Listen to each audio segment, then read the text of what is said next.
the Triathlon Show 278.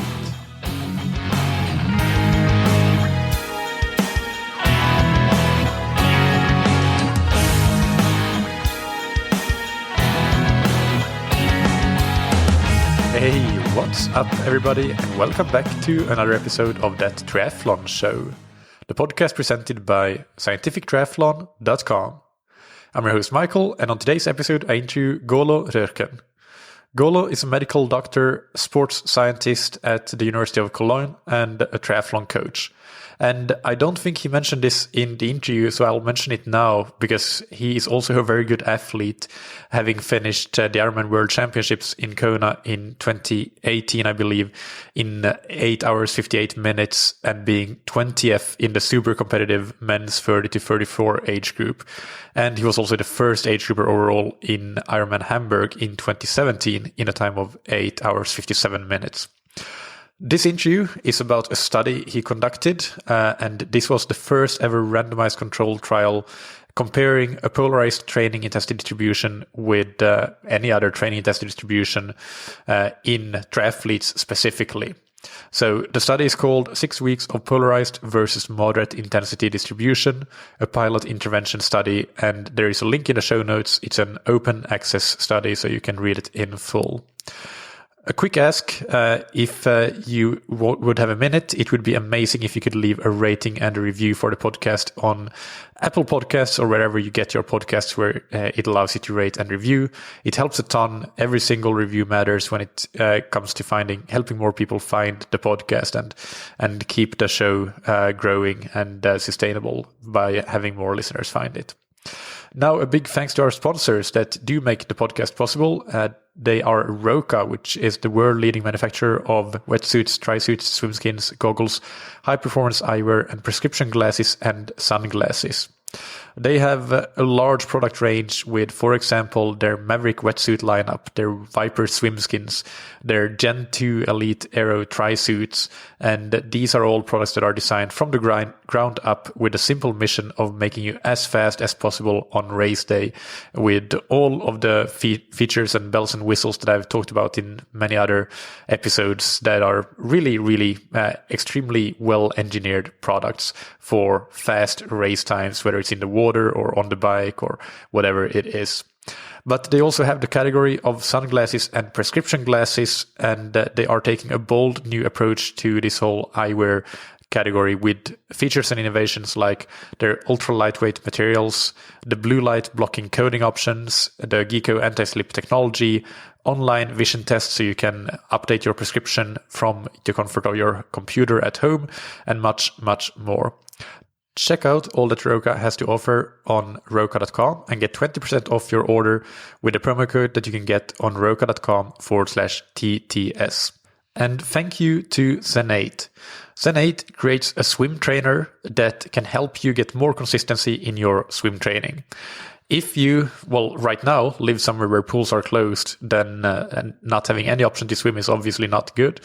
And rather than using stretch cords where you are standing in a position that does not mimic actual swimming, then laying down on the swim bench, especially considering that this particular swim bench has several features that allow you to really mimic swimming technique, like the instability element that forces you to activate your core, and the perfectly designed height so that you will be forced to work on high elbow catch, makes it a much, much more effective options than normal stretch cords that you would do standing and put a lot of strain for your hamstrings and posterior chain.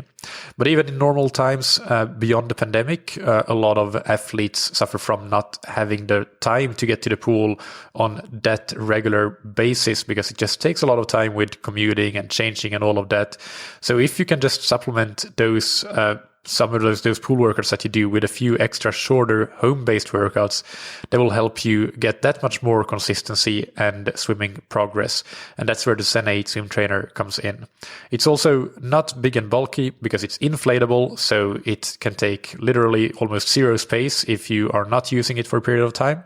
And the price point with our special discount code is similar to a pair of running shoes. Go to zen8swimtrainer.com/TTS to get 20% off your order of a swim trainer. Now, without any further ado, let's get into the interview with Golo Röhrken. Today's guest on that triathlon show is Golo Röhrken. Golo, welcome to the show.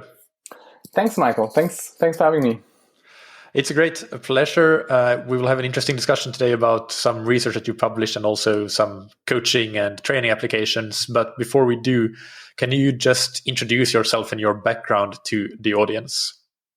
Yeah, sure.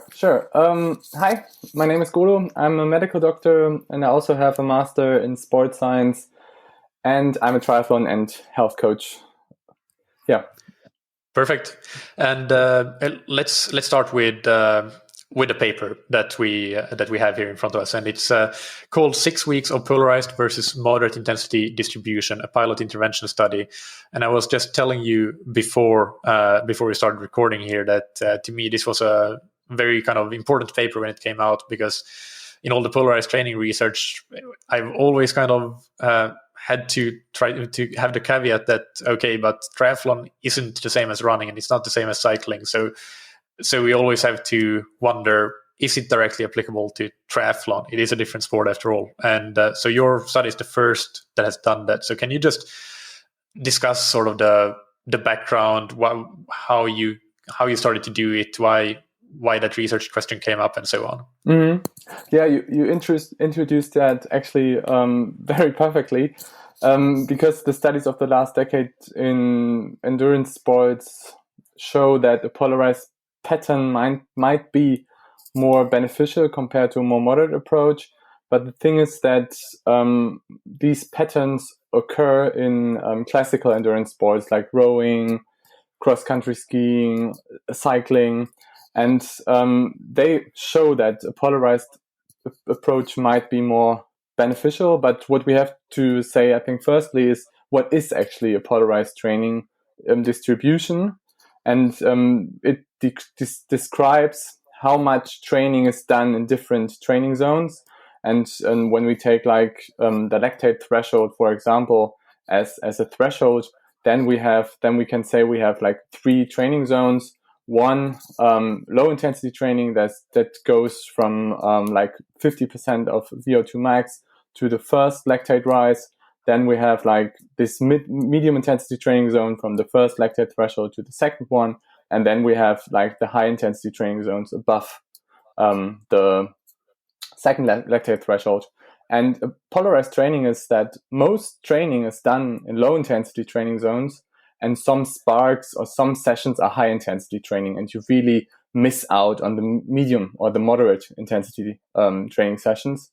And compared to that, is what most triathletes do is that they have like a moderate intensity distribution where you have like most intense sessions are in this moderate intensity zone, like sweet spot, threshold, tempo, or however you call it. And because for triathletes, like their intervals have to be race specific, and like triathlon in general, the intensity is not like in the high intensity training area, or just some areas are. If you have like a sprint or something, then you might have some high intensity training zones, but most of the intensity is like paced and like in the moderate intensity zone, like threshold, for example, like in an Olympic distance triathlon. Yeah, that's good to have that you clarified the background of what is actually a polarized training distribution, because it's been a number of episodes since, for example, I interviewed Steven Seiler, who coined the term polarized training back in the day. So good to clear that up. And also one interesting thing that has come up more recently in research is this concept of a polarization index, which I think a couple of years back, maybe there was a paper about that, and you used that in your study to actually quantify, well, how polarized are these distributions or these intervention groups. and a lot of actually previous interventions, that polarization index paper found that they actually weren't really polarized, or there wasn't a very big difference between the control groups when they looked at it through that index formula. Can you talk about that a little bit? Yeah, absolutely. And that's quite interesting that you are talking about that, because it's always important how you measure things, especially like in science. You always have to make something reliable, valid. And so when we look at training intensity distribution, it is classified as this polarized pattern with heart rate or with feel. That's quite important, that you use like an internal signal that you measure. And so heart rate is validated, and also feel is validated. Most studies from Steven Seiler that you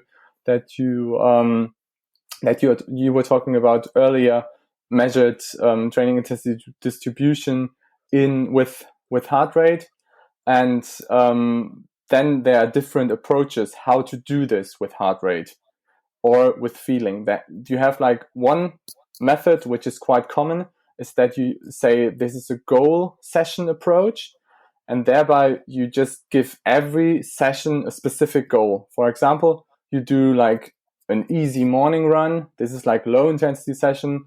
Maybe you have some sprints at the end, but the goal of the session is like low intensity.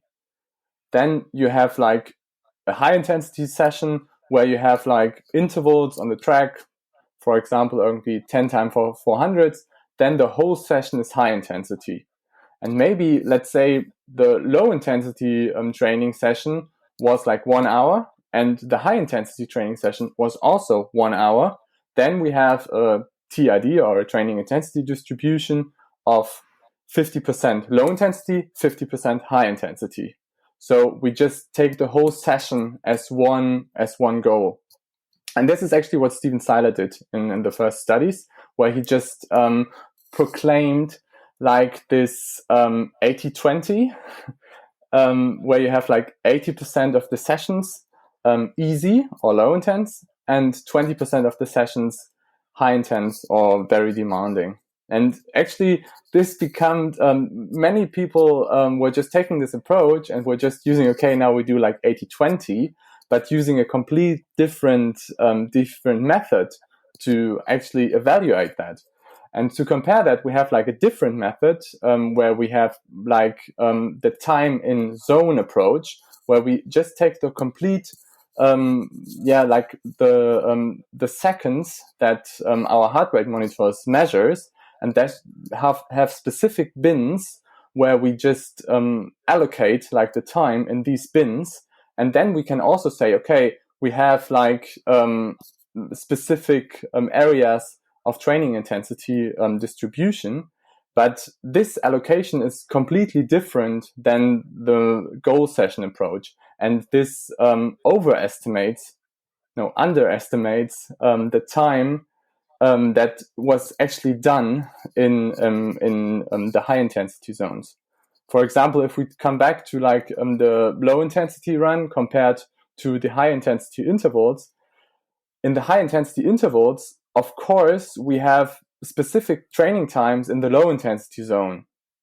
Not like the whole session is not high intensity. We don't go like 1 hour all out. We just have the intervals that are done in the high intensity area. But a lot of the time of the session, actually more than half of the session, is low intensity.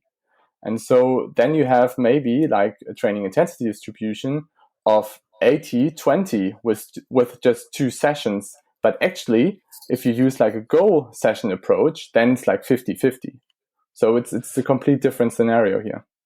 Yeah. And then you even have other methods like the modified session goal approach, where you just take, let's say you do 10 times 3-minute intervals on the run in a 1 hour run, and then you would be back at that, or that run would be like 50% high intensity and 50% low intensity, not based on heart rate or anything else other than the session prescription, essentially. So there are, and that's where a lot of this confusion comes from. You're right, like you basically, the initial concept has been bastardized many times over, and like how we measure things is very important. Like we can learn something from every study, but when we don't put it in the right context and are careful about interpretation based on how things were measured and how that compared to different studies, then that's when it becomes messy.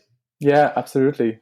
And there are also some studies from Steven Seiler where he used like the time and zone approach with his professional athletes, and maybe we will talk about professional athletes, and there the training intensity distribution was something like 96% of low intensity training, 1 to 2% of medium intensity training and 2 to 3% of high intensity training. And he even called it polarized. Yeah. So let's discuss your study. How did describe what you did there, the objective and then the methods, and I'll probably cut in with some follow-up questions here, but you can just go through it in a summary kind of way. Okay. Yeah. Cool. Yeah. We did an intervention study with I would say not professional athletes, but highly trained athletes, you can say. And we compared a moderate training intensity distribution to a polarized approach, what we talked earlier. And thereby we enrolled 15 participants, and we had 8 in the intervention group and 7 in the control group. And they were 30 to 35 years old. And they had 20 minutes best effort of 3.6 watts per kilogram. So they were good trained, I would say, and had running best times of 10K approximately around 40 minutes. And we had approximately 80% of all participants were male and 20% were women. And we did the intervention we did was in the control group. We had participants were doing mostly low intensity training, but 30% of the training sessions were in tempo, sweet spot, or threshold intervals. In running, they did 4 times 1.6 kilometers threshold tempo and 1 tempo run on the weekend. They did 1 critical swim speed swimming set, and they did 1 interval session on the bike, also in the sweet spot area, and 1 tempo ride on the weekend. So they had a lot of medium intensity training, approximately 30%. 30%. Is it 30% in terms of, because I'm looking at the schedule here, and it's 1, 2, 3, 4, 5 sessions per week, including 1 brick session, so bike and run, so 5 or 6, depending on how you look at it, and then 1, 2, 3, 4, 5, 6 low intensity. So in terms of sessions, it's almost 50%, but 30% there you refer to the how did you measure that? That's a good question. It's time and zones. Okay. We use with heart rate. Yeah, with heart rate. That's correct. Yeah. Okay. Yeah. So go on then and describe the intervention group then. Yeah, in the intervention group, they most participants were mostly doing low intensity training also, but they had 1 high intensity session in every discipline. And for the high intensity sessions, we used the intermittent exercise sessions where you had 30 seconds on a specific wattage and 50 seconds off, or rolling. And we use you can see this also in the studies from Ronnestadt, that you have a very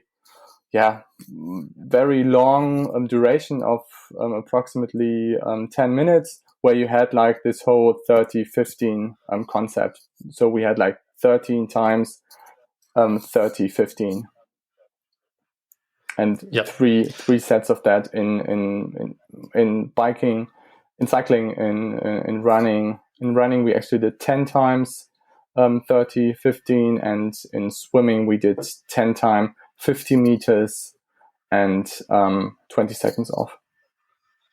That actually is something to point out for listeners that may go and look at your paper later. If you just look at the figure 1, there is a mistake there. There's because it typo. says 3 times 10 times 200 meters, but it should be 3 times 10 times 50. Yeah, that's correct. That's perfectly correct. Yeah. All right. So what did the intensity distribution end up being in that intervention group?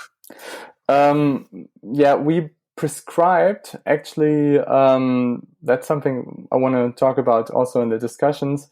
We prescribed an intensity distribution in the intervention group of 92.08, and the completion was something completely different. And in the control group, we had 65.35.0. So like when we say low intensity, medium intensity, high intensity. Yeah. So, and just again for listeners, so that they can keep up, in the intervention group, it was 92% low intensity, 0% moderate, and 8% high intensity was the prescription. So what did the results show then? What, when you analyzed the data, what did they actually do? Yeah, I mean, the results were that on average, like all participants in both group improved their performance in lactate threshold 1 and in their peak running performance. But there was no significant difference between the moderate intensity group and the polarized group. Yeah. I'm just looking at that table here. So the improvements were 4.2% in running for both LT1 and LT2 in the intervention group. And on the bike, it was 7.4% and 4.5%. So actually, this leads into one question that I want to ask. So on the run, roughly 4% improvement in both threshold. On the bike, between 4.5 to 7.4% in the intervention group, in the polarized group. But in the control group, the run, you actually had a minus 1.1%, so a decrease in performance on LT1 and 1.5% improvement in LT2. And on the bike, a decrease in performance by 2.2% for LT1 and 0.7% decrease for LT2.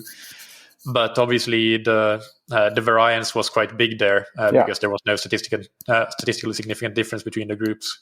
Yeah, that's right.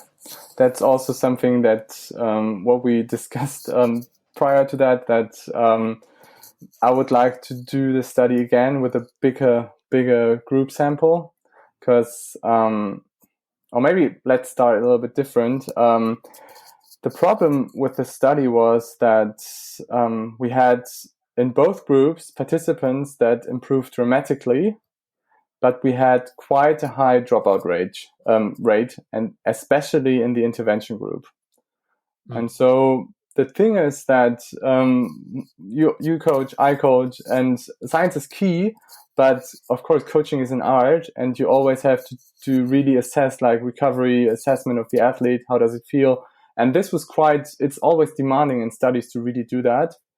And I think that a polarized pattern induces like a higher stressor on the body.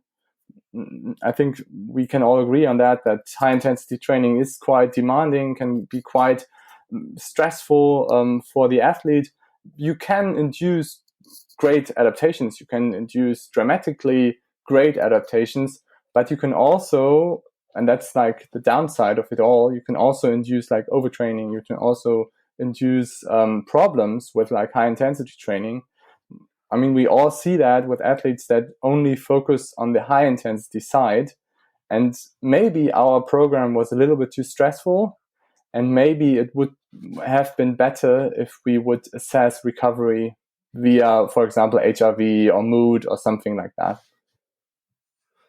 Yeah, but again, that introduces even more complexity. So I understand why the setup was the way it was. Let's discuss what you mentioned there or alluded to. What was the actual executed training intensity distribution? Because you said that it was not what you prescribed. So what did it end up being? Yeah, the training intensity distribution in the intervention group was 75 in the low intensity, 11% in the medium intensity range, and 13% in the high intensity range. Again, this is measured by heart rate. So you always have to say, okay, heart rate does need some time to get to the high intensity range. And we saw in some athletes that in the end, they weren't able to really go in the high heart rate zones. They were stuck in a very specific, like in the medium intensity range, and they were not really pushing it to the limit again. But also like 13% high intensity with a training intensity distribution is very, very demanding. And it's more, when we see it in the scientific context, it's more like a block periodization of HIIT. So it's quite a lot. Yeah. And actually most athletes were in the end doing too much maybe of a good thing. Yeah. So the athletes, you talked about their fitness level in terms of their 10K running and their 20-minute bike power. Their volume was throughout this intervention period was pretty similar to what they were already used to doing before. But do you have any way of assessing whether they were used to doing interval training regularly, or did you assess that in some way? Yeah, we assessed that. But I would say that 50% of the athletes were already doing like high intensity interval trainings. But nevertheless, of course, like high intensity training is not high intensity training. Like the thing with high intensity training, and I think you agree on that, is that most people do not get into the right zone. They only say like, okay, let's do a high intensity training, and they do, for example, 5 times 1K with 5 minutes easy running in between, and they do not get into the right zones. They were just doing too much rest. They were not really pushing their body enough to stay into this hard but controlled state. Yeah, so you asked me if I agree with this, and I mean that's a really interesting question. I think that, well, I mean, to go back to the heart rate question, I don't, as a coach, I would never prescribe a high intensity session by heart rate. So, I mean, here it's not necessarily prescribed by heart rate because you have or how did how did you prescribe the sessions? Was it basically best effort, like in the Rennes studies with those intervals? Yeah, we used like the best effort or ISO effort approach. But nevertheless, nowadays, I would set them heart rate maximum limit. For example, they start from what? They have like something like 120, 125% of FTP. They start their interval there. But when they see that their effort and their heart rate exceeds, for example, 94, 95%, then I say, okay, reduce the effort just to stay into like this VO2 max area. Yeah, that makes sense to use it as a control mechanism. Yeah, but I think that this again, coming back to the different methods of assessing the training intensity distributions, if we look at it through simply like a modified session goal approach, then the polarized group did 92% low intensity, 8% high intensity. But with the heart rate method, they actually did what they ended up doing with that very prescription that resulted in 92.08 ended up being 75, 11, 13. So it's massively different. And it's not to say that one is better than the other, but again, context there is king. Yeah, and then to come to the control group, so what they ended up executing, if you can summarize that as well to compare to the intervention group in terms of their executed TID. Yeah, sure. Actually, I have to look it completely up. I know that they have like prescribed 65, 35, 0, and I think they were more. Do you have it in front of you? Yeah, I have it. It's okay, 78-22 is what they ended up doing. Okay, yeah. So they were not doing any high intensity stuff, right? Yeah. So yeah, basically, I mean, it looks like too much high intensity is too much high intensity. So that's what it looks like here anyway. So what sort of conclusions did you draw from this study, both as a scientist but also as a coach? That's a good question, I think. I think, like to sum it up, a polarized intensity distribution can work and also can work in triathletes. No doubt about that. It's always the individual you have to measure. And we had in the intervention group, if you look at the table with the results, with the individual results, we had some quite dramatic increases. I had actually one participant, it was a girl, and she's now flying. So a polarized training intensity distribution can work, no doubt about that. But you always have to measure individual responses.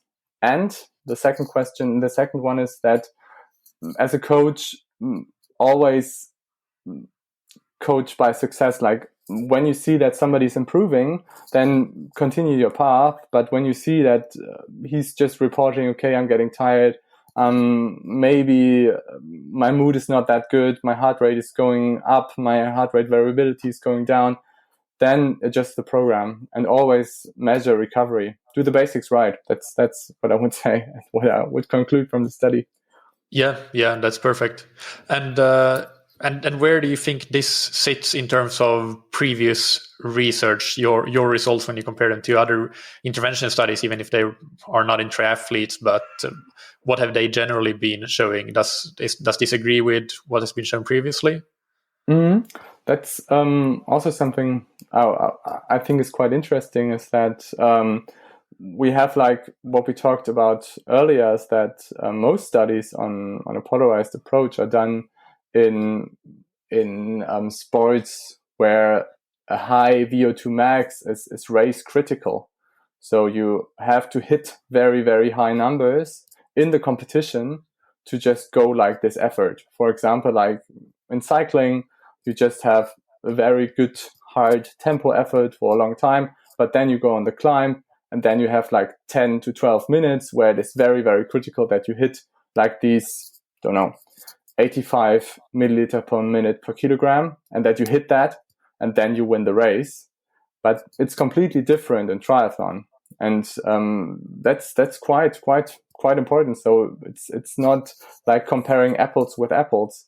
And there are some studies that have been evaluating polarized approaches versus moderate intensity distributions in triathletes. There are currently like 3 or 4.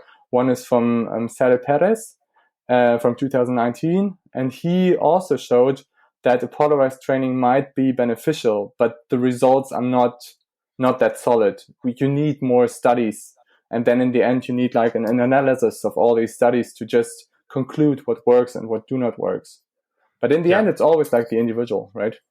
Yeah, that's definitely for the coaches and athletes. That's the takeaway. Like, you shouldn't marry the method. You should just know what your goal is, and then use different methods, whatever methods you think might be beneficial to get to that end goal.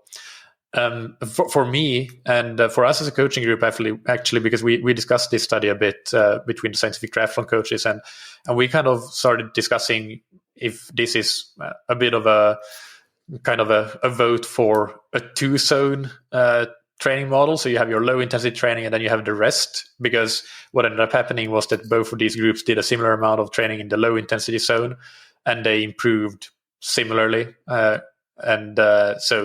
So basically, what they did above LT1 didn't necessarily seem to matter so much. Of course, again, caveats, large individual differences, and some people in the intervention group maybe would have done better in the control group and vice versa. Mm-hmm. But that's something we discussed, whether a 2-zone model is actually quite useful, in that you can control, well, okay, we need a certain amount of low intensity, but then the rest can be really, really individualized, and there is no right or wrong there necessarily. Yeah. Actually, what we did was a complete different approach than you did. We did, after that, we concluded that we need like a 5-zone model, also the one that Steven Seiler used, where we just have like the low intensity zone in 2 zones, because we also concluded, and I did post assessment of my data, and I just found that a lot of people actually that were overtraining, they were just doing a lot of the low intensity sessions exactly at their LT1 effort. And this is something completely different as when they are just doing like easy rolling. And this was one of the things I just would say, okay, we need maybe like more zones to really assess like this difference. And the other thing is that we just included like zone 5, which is like the upper limit hit zone, or like this maximum zone. And in the next study, I would like to say, okay, if you hit like this maximum effort, reduce your effort. You're not going to sustain that. And that's also what Steven Seiler is saying between the lines, and that he says, okay, what's more efficient? Is it more efficient to have like VO2 max intervals in this area of 88 to 94%? Or is it more efficient to just go like all out? And he concludes that like this sub-maximal or this very hard but controlled effort is more beneficial. Yeah, no, that's true. He often talks about collecting minutes is, I think, the term he uses, not necessarily in papers, but in interviews. But that being said, it's completely understandable that he used the randomised intervals because they were shown to be very effective in his work. But also the Seiler method there, or what he talks about with the slightly sub-maximal and controlling the effort a little bit more, even if you're at or above threshold, or above threshold specifically. That's also something that a lot of coaches have talked about. I remember, and specifically the Norwegian national team cross-country coach talked about that a lot, and many others have talked about that as well. So that would be interesting to see how that compares with the type of high intensity work that was done in this study. Have you personally tried like this fast start intervals that's coming up now?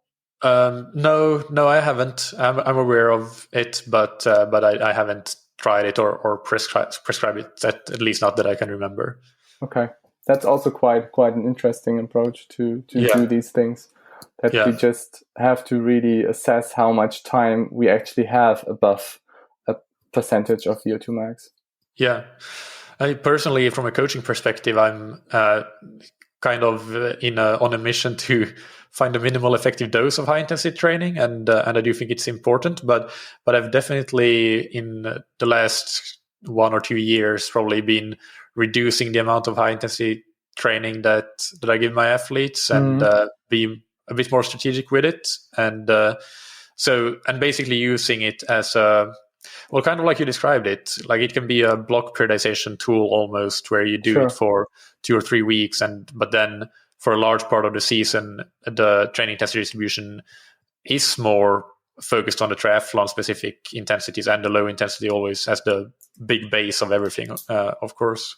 Yeah, but that's also what I do, is that with my athletes, I use a lot of block periodization for the HIIT interventions, and then come back to like the regular training. Yeah. So these next few questions are more so to you as a coach than related to the specific research.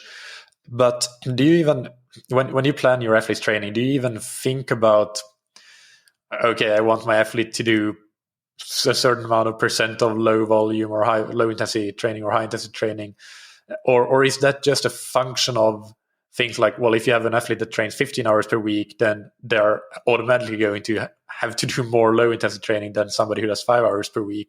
Like how do you view training intensity distributions? Are they a prescription, or are they just a consequence of other constraints in the programming?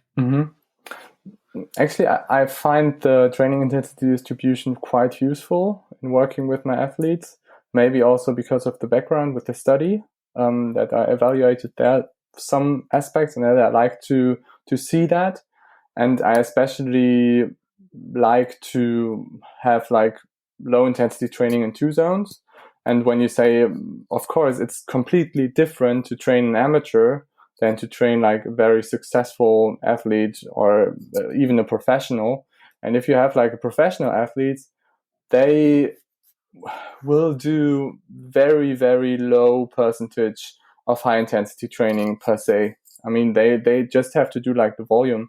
They just have to be like consistent with their volume and do not overtrain.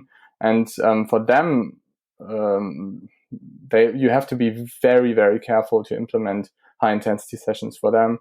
And for like an amateur, on the other side, it can be useful to implement maybe a little bit more high intensity stuff, because they are not training that much, and they maybe can fuel better. Also, like this is something that we have to consider for a professional athlete, that they do fuel right for their sessions, and that they do not go into like an energy deficit or something.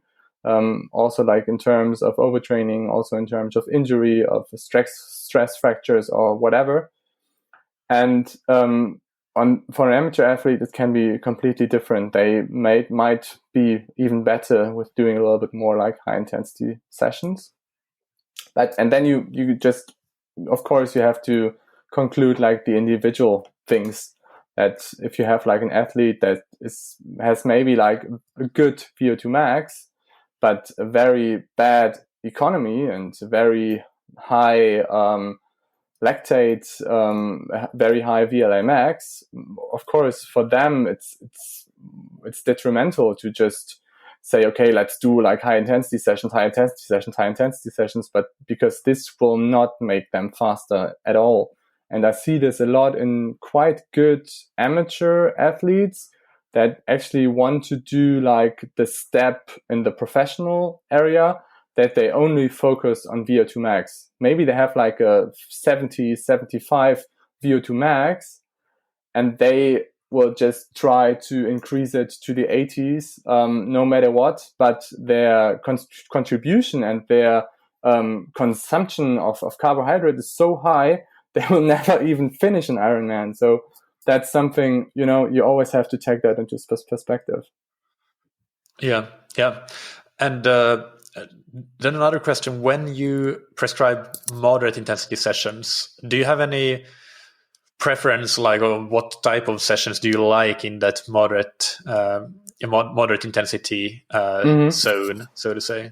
Yeah, I'm a big fan of race-specific intervals, especially on the bike, in the aero position, maybe like low cadence, 20 to 30-minute efforts. I start with tempo efforts there, maybe like, and then I also include some sweet spot threshold, some sweet spot sets also on the aero bars. That's something I really like. And on the run, I also like to do like some hill repeats in this tempo zone area. I like that to do a lot with my athletes, especially for Ironman athletes. Yeah. And finally, what do you think that listeners should take away from your study and in general from regarding training intensity distributions? What sort of, if you can give some key advice or tips or take-home messages, what would that be? Yeah, that's a very funny question. I would say that like the training intensity distribution is the cherry on the cake. And most people, I mean, like 95% of the people will do the basics wrong. And I absolutely love your podcast. Honestly, my God, it's just one of the best podcasts out there, especially for triathlon coaches. And I just think that most people geek out too much about like the very fancy stuff and about like the next scientific method, which is nice. I mean, I'm a scientist. I love that idea. But in coaching, it's still an art. It's still something different. We are not machines, and you have to do like the basics right. And that's what most people do not really do. I have athletes that talk about high intensity sessions, polarized distributions, but they do not train consistently. And if they do not train consistently, we don't have to talk about the other stuff. Yeah. You need to earn the privilege to talk about the other stuff. Absolutely. And I mean, you're right. And I like, actually, it's funny because just earlier this afternoon, I was recording a podcast, Q&A episode. As you know, I'm doing Q&As weekly, but I have a problem with the Q&As that I'm actually not getting a lot of the basic questions. I'm getting a lot of the very specific niche questions, and it's almost getting to the point where I have to consider whether at what point do you draw the line? Like, is this even helpful for people, or is it more helpful to go back a bit more to the basics and repeat them a bit more often rather than keep answering new questions that are getting more and more complex, but not necessarily more and more helpful, Totally agree. So then, I mean, I think that can probably be one of the answers to the next question, but looking not looking at training intensity distributions anymore, just generally as a coach and as an athlete, what would be your top pieces of advice for athletes out there listening?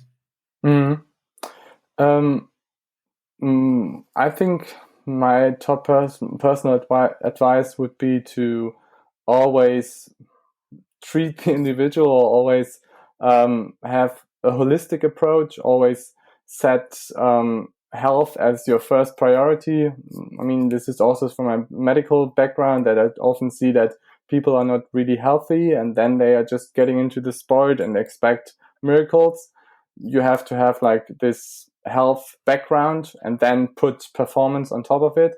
And then like you told me, like we talked about that earlier, that consistency is key, would be like the next thing. You have to always make sure that this is right.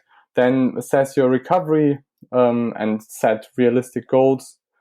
And the last one would then be train specifically for the event. Perfect. With I was going to ask you where people can find out more about you, but then I saw that, I didn't ask my rapid fire questions yet. So let's move on to the rapid fire questions. And the first one here is, what's your favorite book, blog, or resource related to endurance sports? Yeah, that's a good one. I like, for health reasons, I like the stuff from Inigo San Milan that you also had on the podcast. He's just an amazing figure for me. And from Peter Attia, I like also his stuff. I think he's also doing a great job there. For triathlon, I like the stuff from Alan Cousins and Dan Lorang. I had the pleasure to do like some stuff with Dan the last. For Bora Hansgora, we did the exercise testing. It was amazing. Just great coaching team. Yeah. And Principle from Ray Dalio is also a favorite of mine. Right. And what's your favorite piece of gear or equipment? I think the classical heart rate monitor and feeling. And finally, what's a personal habit that's helped you achieve success? Yeah, it's I think it's getting up early, and the first thing in the morning is doing something for me, for like positive affirmation. This could be some sports, going on a walk with my girlfriend, something like that. First thing in the morning, I get up, I do something for myself. Okay, that's great. And now, finally, where can people find you and follow you, and whether it's as a researcher or as a coach? Yeah, I work together with other coaches under the name of rocket-racing.com. You can find me and us there. Unfortunately, it's only in German, but you can just look on my Instagram. It's doc-golo. Or, I think that's it. Yep, I'll put the links to that in the episode description and the show notes so people can find it. And we also have a podcast, that's right. Rocket Science, it's the podcast. It's a German podcast for health and endurance. We do have a lot of German listeners, so I'm sure you'll get some new ones after this. Oh, that's great. Okay. Cool. Well, thank you so much, Golo. It's been really nice talking to you and hearing more about your study and also the coaching applications of the study. I really appreciate people that wear both those hats, because I think that you can get so much out of combining the two and looking at it from both sides of the coin, so to say. Thank you, Michael. I really appreciate that, and I really like your work. Your podcast is amazing, and I hope we stay in touch. Yeah, that's it. All right. I hope you enjoyed that interview. I know a lot of people are really interested in the topic of what is the right, quote-unquote, training and testing distribution. So I wanted to add a short personal commentary on this topic here after the interview itself. And just for context, I am recording this a few weeks after actually having conducted the interview. So some of these things we probably already mentioned in the interview, and I hope I don't repeat things too much. But on the other hand, that would be good if I did, because it shows some consistency in my opinions. But anyway, to me, a key point here to mention is that training intensity distributions are descriptive and not really prescriptive. And by that, I mean they can tell you how you're training if you calculate your training intensity distribution, your TID for short, somehow. But you shouldn't look at like take a recipe and say, okay, this is exactly how I should distribute my percentages in the different zones. That would be a prescriptive way of using TIDs. And I don't think that is the correct way to use this particular thing at all. I think we can learn things from them, but we shouldn't see them as prescriptive. They're basically a consequence of many, many factors, like what is your training level right now, what are your strengths and weaknesses, what events are you training for, and so on. And by that said, we do gain a lot of useful information from studies like the one we discussed here with Golo, intervention studies, comparing one TID with another, and also from observational studies, like, for example, the original studies looking at different elite athletes and how they would typically train on a period of over a long period of time, like several seasons even. But although we can learn from all of these studies, again, you shouldn't just base your training on what or which TID you think is best. Your training should be based on what capacities you have right now and what capacities you need to have to achieve your goals in your target events.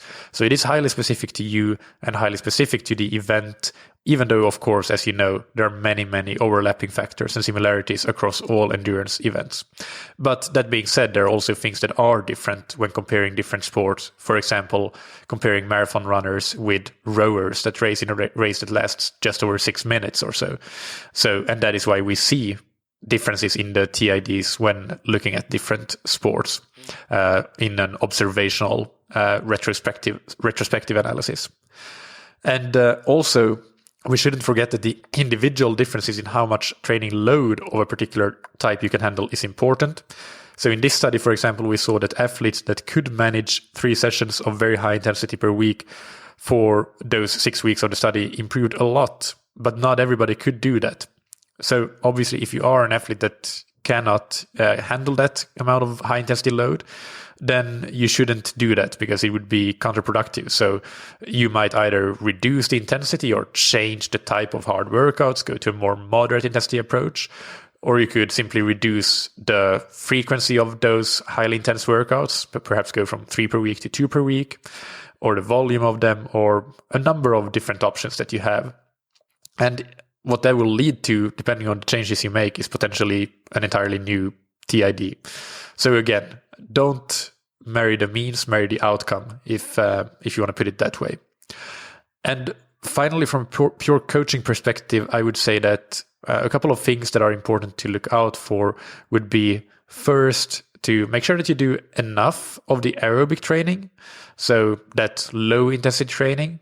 What enough is really highly depends on, of course, time availability, but also your goal events and your current ability and your training background. It does vary a lot, but just make sure that you do enough. And when you do this type of training, you can also think about the intensity that you do it at, and that also depends on a number of factors. So whether you do it at the higher end of low intensity or you just to go really, really easy at the lower end.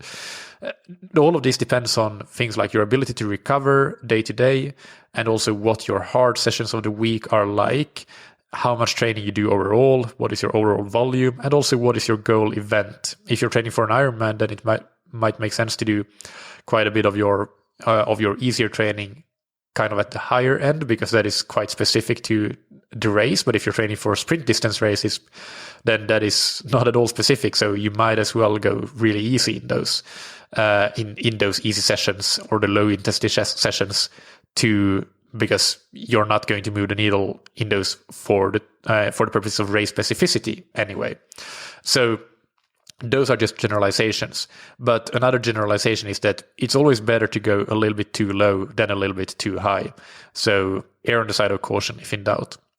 The second thing I think is really important to look out for is that in terms of the harder training, specificity is really important, at least as you get closer to your goal races. Beyond that, you can do things like looking at your physiology, do specific metabolic testing, for example, to assess where your weaknesses are.